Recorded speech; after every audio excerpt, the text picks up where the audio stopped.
Alright hackers, let's install dnsx with this command.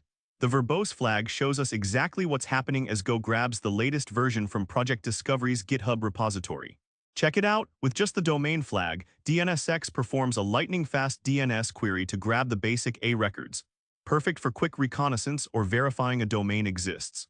Boom, we're grabbing everything, A records for IP4, AAAA for IP6, MX for mail servers, and NS records for name servers.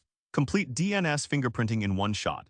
Watch this, we're unleashing dnsx's brute force power with a custom word list to discover hidden subdomains that might expose vulnerable services or forgotten assets. Speed up your scans. By loading custom resolvers, we're bypassing slow default DNS servers to get results faster and more reliably, essential for large-scale reconnaissance. Level up your intel.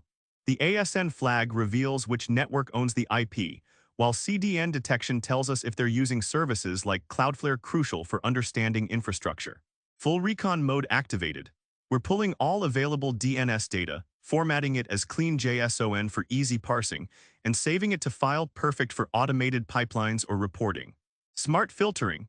We're brute forcing subdomains, but only keeping the successful NOERROR responses, eliminating noise and focusing on live domains that actually resolve.